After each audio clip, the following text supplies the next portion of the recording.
guys, and welcome to Girls Frontline 2. We're here with Decisive Battle under Gunsmoke Frontline.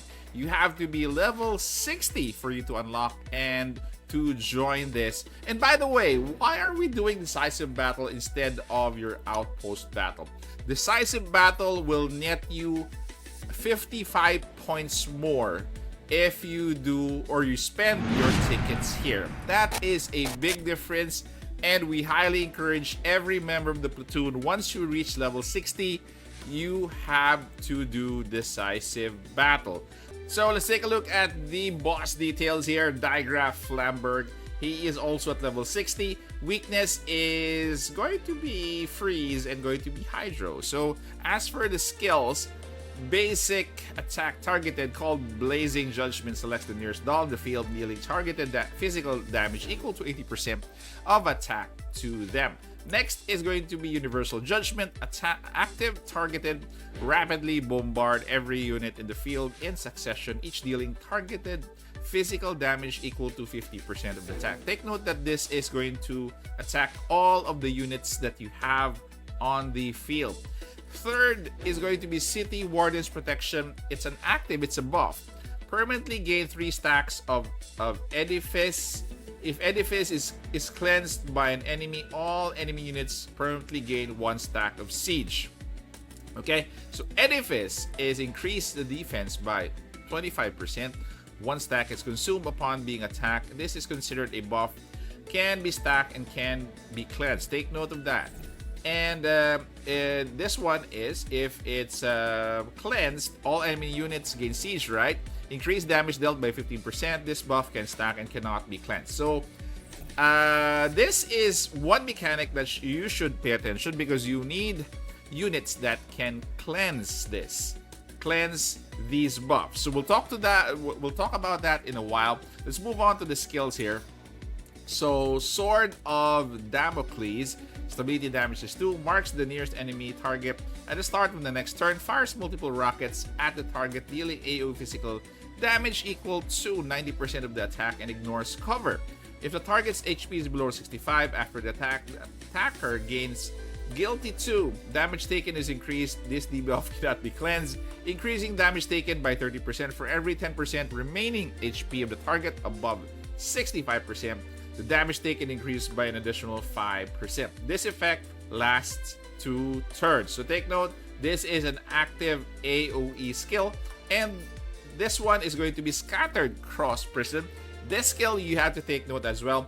Stability damage is going to be 1, deals AoE physical damage equal to 20%, attack to all enemy targets in a 3x7 cross-shaped area around the user. For each enemy target hit, deals 2 points of fixed stability damage. If at least 6 enemy targets are hit, gains tenacity for 2 turns. Reduces defense by 50%, increases stability damage taken by 1. This debuff cannot be cleansed. Take note that you can only deploy 5, but if you have Papasha in your lineup, definitely you're gonna be having 6 units deployed. So it's crucial that your teammates should, for those who don't have Papasha yet or haven't leveled her up, definitely she should be in the support of some of your, higher leveled teammates, so that other teammates can use Papasha as their support or in their second team. So that is more or less the reason why we do have Papasha in our game. And the last one is Immovable Fortress, passive buff, reduces stability damage taken by 2 points. For every 1 point stability, damage taken is reduced by 2%. After stability break, stability index will fully restore after 2 turns. So make sure that you give it all once you have broken stability of the boss.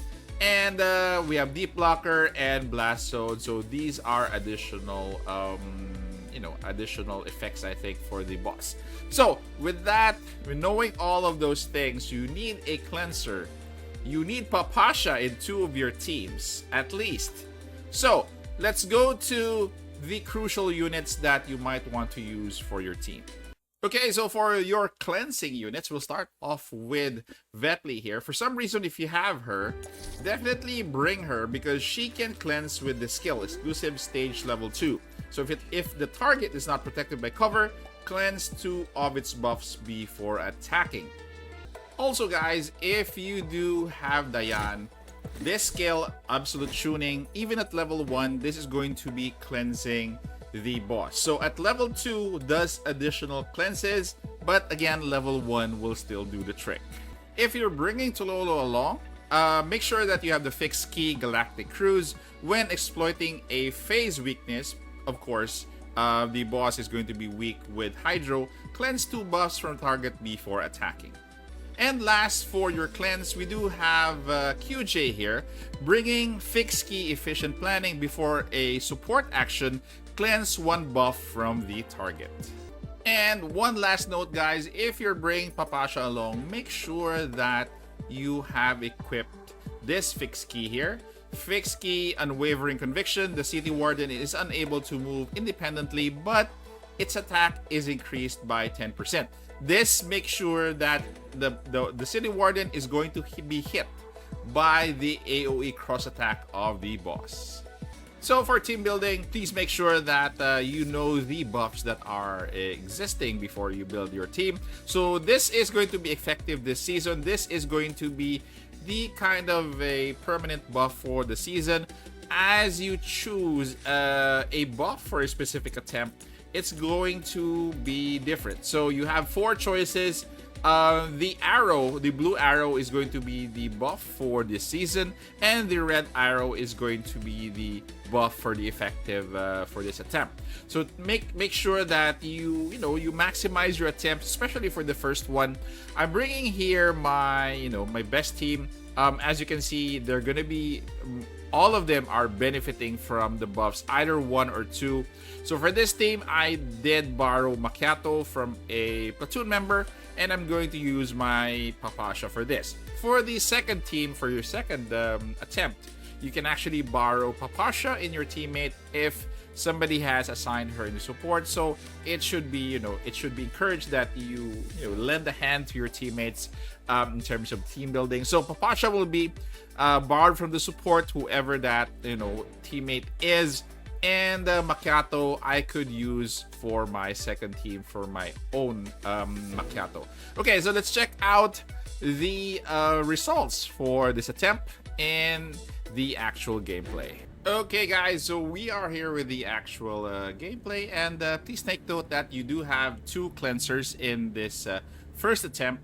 We do have QJ and we do have Tololo as our 2 cleansers, and Papasha will be adding an additional unit to the attack. For my second team, I still do have Diane, which is going to be a cleanser, so she will be the lone cleanser of the buff for the second team. So let's start this off with a battle here. Again, don't stray too far from the boss, and make sure that you are hit with the cross-sectional attack that the boss is going to dish out. So, Digraph Flamberg, attempt 1, and as you can see, you do have the City Warden out already.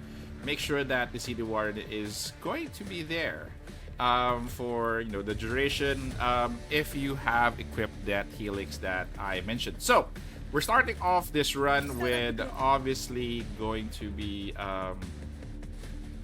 what do you call this, QJ support. Obviously you have to make sure that you're you have that support ahead, because as you do your attacks, you have to maximize the support that QJ has. So there you go. Okay, so next up is going to be Maki. Maki, I'm gonna be using the ultimate here. Then attacking with Papasha.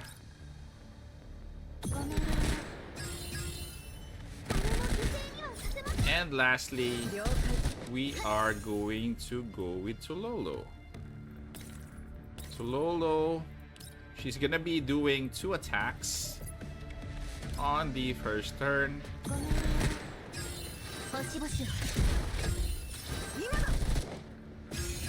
Okay, second attack. There you go. Okay, we do have 408 and counting because we do have some support attacks. We do have some interceptions here. And we got hit by the, you know, the cross attack of the enemy. Again, QJ is going to be first for the support. Next up is going to be Sumi. And let's do the same, what do you call this? The same rotation. We do gonna go, since stability is already at 0, it's nice to pour it on.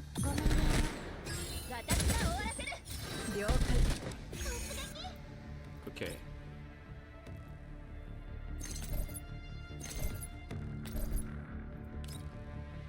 So make sure that the city warden is still at the back and can be targeted and does not move away much. Okay. So this is going to be round 2. Round 2, we do have 1,000 already.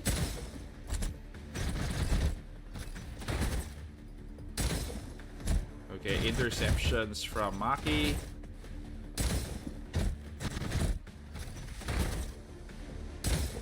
So we do have a lot of interceptions from Maki because my Maki is fully maxed.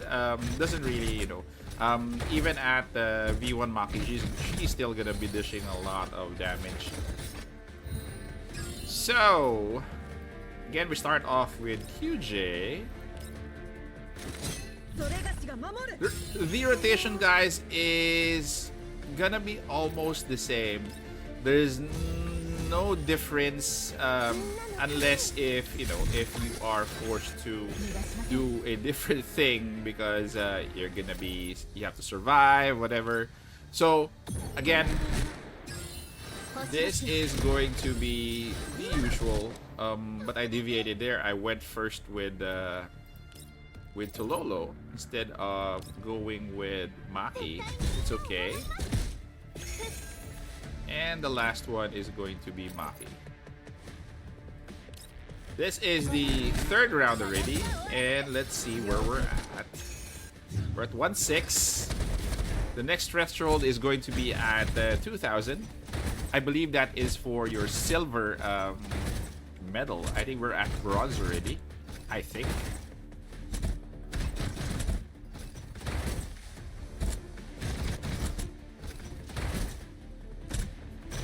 So again, the second team might be a little bit trickier because you have to bring in probably a defensive specialist, namely, what do you call this, Sabrina, because you're going to be using the healer for your first turn. So your second lineup, definitely you should have somebody on defense to be able to survive the waves from the enemy.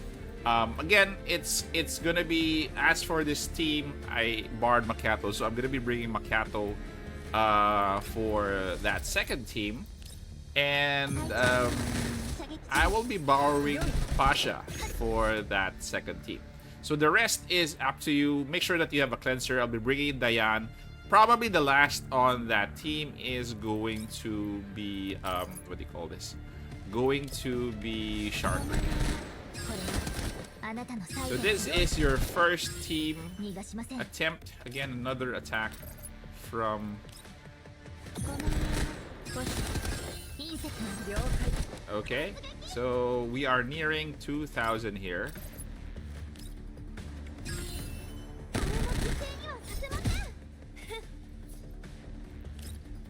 This is, I think, our 4th round, if I'm not mistaken.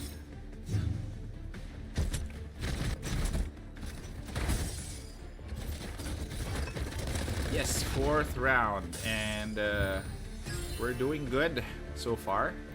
So Again, QJ, her job is actually boring. So she does attacks, support attacks mainly.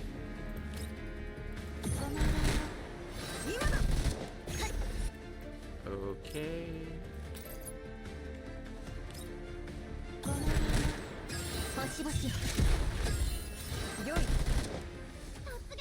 Okay, 2-1. We're at 2-1. Gonna be sidestepping the city warden here. I'm actually wondering why they painted the city warden red. It's weird. So we're at 5 turns. I'm gonna do the passive here for Maki. So we're nearing 2-4. Definitely a nice run here. 2-180 and climbing 2-2.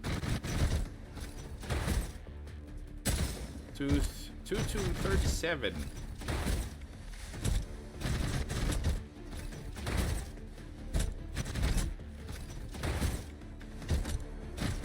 Okay, so hopefully this guy will finish up and we'll go to turn 6. Okay, 2-2-37. Again, Maki QJ doing what she does best.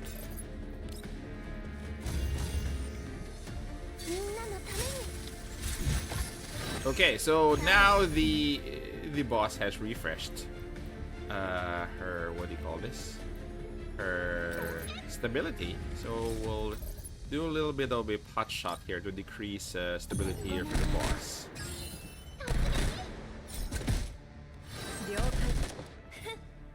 Okay, 2-2-54.